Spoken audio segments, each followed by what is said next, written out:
Lucid merging with Michael Klein's Churchill Capital SPAC shares of the blank check company. They are down more than 50% since that merger was announced back in February. Joining us right now, though, first on a CNBC interview from a brand new showroom in New York City is Lucid CEO and CTO Peter Rawlinson. Peter, it is great to see you. I have seen that showroom. I've now walked around it. It is a remarkable thing, and I know that you have a vehicle right behind you that is, I should say, on sale. We should talk about deliveries in a second, but on sale. It's nice to see you, Peter. Nice to see you, Andrew, and great that you could actually see this in person. This is an awesome new studio which we're opening here this week in the meatpacking district of Manhattan. I invite everyone to come and see this car in its natural setting, in this beautiful new studio in Manhattan.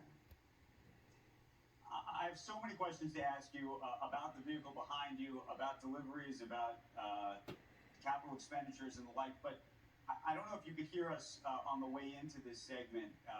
Leslie was talking about sort of the spate of SPACs, a number of which have fallen in terms of valuation, including Lucid's before the de-SPAC. And I'm curious how you think investors should think about that, and how investors should think more broadly about the valuations of EV companies. I think the real differentiator here, the long-term value proposition of Lucid, is our technology, our underlying technology. Behind me, we have the Lucid Air here, and this is the first electric car which will achieve over 500 miles range. And it's going to do that through the prowess of Lucid's in-house technology, vertically integrated technology, and vertically integrated manufacturing capabilities. And that's what differentiates us from others who don't have the technology. And the long-term value of Lucid is in its tech. More broadly, though, we've even seen the shares of Tesla be challenged over the past several months. What do you make of the way the market is valuing EVs? I think there's a recognition, a cognizance, a widespread acknowledgement, finally, that EVs are the future, and the pendulum is finally going to swing now. And one or two of the remaining doubts, really, which are restricting the widespread adoption of electrification, are range anxiety and cost of entry. Now, with range anxiety, we've addressed that with the Lucid Air. Over 500 miles range, we can replace range anxiety with range confidence. The other thing is we have the most efficient car with the most efficient technology in the world, which enables us to go up to 4.5 miles per kilowatt hour. And that efficiency will drive down the cost of future models. And that's what I'm particularly interested in. That's my passion, to mass industrialize electric cars through ultra-high technology. Peter, all of that technology is very, very exciting, but I just go back to the valuation issue, which is I think that investors are trying to grapple with what kind of multiple they should be assigning and how they should be valuing these companies.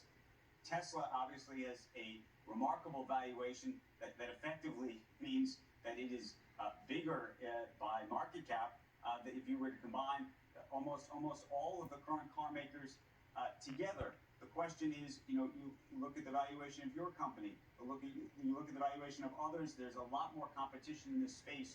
Do you think that investors should be using the valuations of some of the older car company models, the classic companies, the Volkswagens, the General Motors of the world? Should they be looking at a Tesla when they look at you? What do you think is the appropriate way to think about it? It's a fascinating point you raise.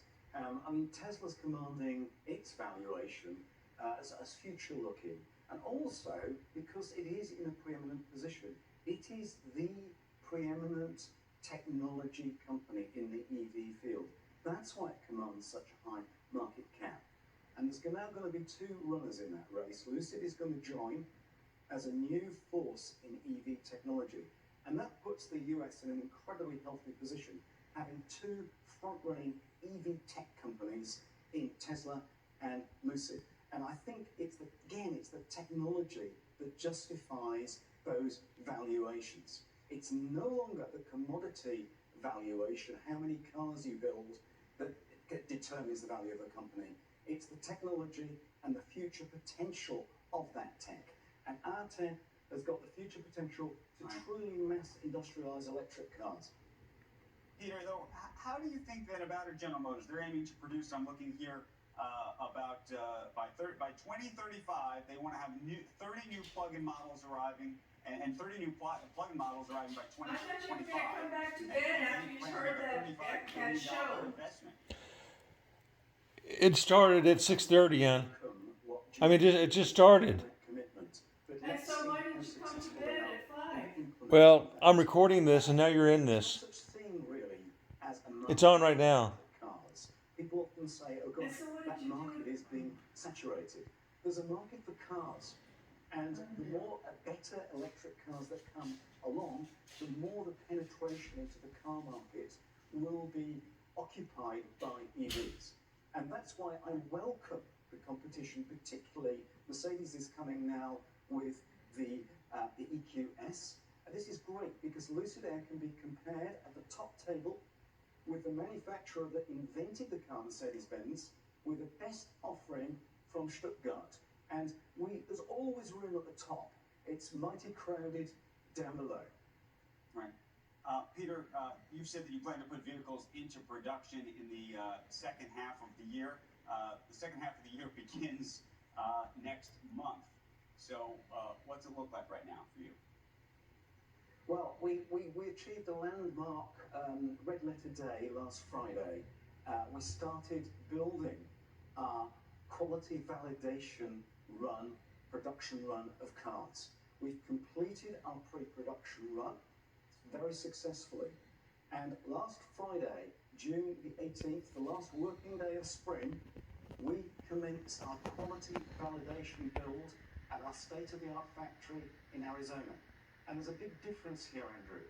The quality validation build cars are the cars which ultimately we will sell directly to customers once we've got the quality right. And that build is currently underway. This is a big step forward in our mission to industrialize Lucid Air. You've said that you plan to deliver 577 vehicles this year. You have 10,000 plus reservations. Are you on schedule? Absolutely, we're bang on schedule. And as soon as the quality is right, we're on schedule to release those cars, what I believe will be the best car in the world, to proud new owners in the second half of this year. We're absolutely on track for that. And I said 10,000 plus reservations. What do the reservations look like right now? Over 10,000 and growing. It's very heartening. And we're responding to the uptake and increasing demand for Lucid by accelerating. We're accelerating 350 million of investment, bringing that forward to get better vertical integration in our plant throughout 22 and 23. We're also announcing an additional 6 to 7% overall investment in our plan, in our business plan between 2021 and 26.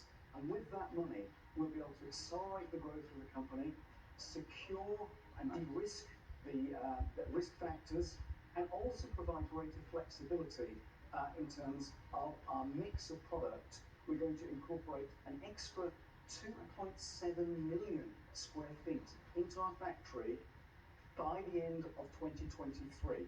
I'm very bullish about the future that this secures. Peter, we appreciate you joining us. We look forward to following your progress and hope to talk to you again very, very soon. Thanks. And please come down to... We will. We will.